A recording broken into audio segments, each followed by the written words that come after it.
Good evening, everyone. My name is Henry Gamble, and tonight we're looking at the free video for simpler options, and I wanted to start off with a look at the dollar. The title that I've given the free video was Crude and Currencies, and there's several things I'm going to look at, but these, or essentially the dollar and crude, are two of the primary ones that I want to take a look at. So when I start addressing this chart, and I think about where the dollar is headed, because obviously there's a ton of economic turmoil going on, and the dollar will be a big mover inside of that. More so than trying to decipher what the headlines will tell me, I try to do the best I can to just read the technical side of the chart. Well, from the technicals, the dollar essentially bottomed in the middle of last year. You can see that where it spiked down here around... Those lows were made in about May of 2014. Ever since then, this has been a very reliable trend, and especially with currencies, I always try to follow the trend.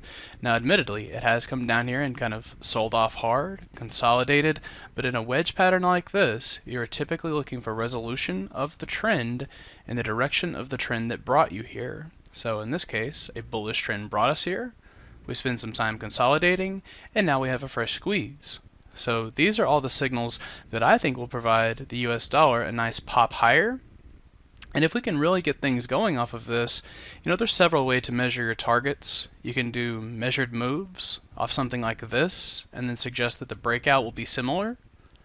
I also like looking at things like a 1272 extension that would take the dollar up into new highs. So I think those levels make a lot of sense, and that's what I will be focused on for the dollar. Of course, the reciprocal of that, or the inverse rather, is taking a look at the euro, where we have very similar signals. Now, when people ask me, or when just in general you're trying to think, okay, how do I play Greece, and how do I play all of this uncertainty, I think it just comes back to risk. Because I am not trying to say that I know what's going to happen out of this. I don't know if they're going to make a deal, or anything like that. I don't know that knowing that would help you. Of course, if you knew it ahead of time, yeah, it would be. But what I'm trying to say is, once that news has hit the wire, the move will have already happened. So to some degree, you have to be willing to step in front of it. And seeing this kind of pattern we have right here on the euro, I think that looks very good for a short side move. That would push the dollar higher.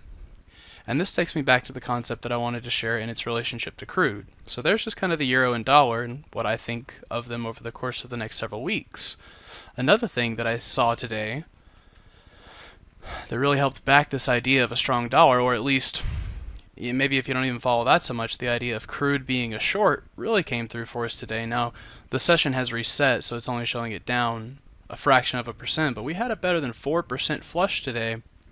And one thing that I always try to keep in the back of my mind with correlations, because everyone always thinks, okay, long dollar, short crude, but there were several sessions in here where that did not necessarily hold true. Remember that on a day-to-day, tick-by-tick, minute-by-minute analysis, those very well may not mesh with each other.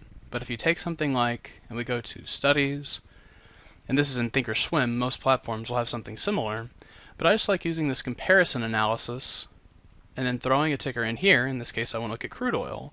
Now, this is not perfect, admittedly, because of the way the futures contracts will roll, etc., etc. But try to take the concept into your thought process. So instead of taking a look at crude, we'll flip over to the dollar, and then of course this line chart is what's actually showing you what's going on with crude.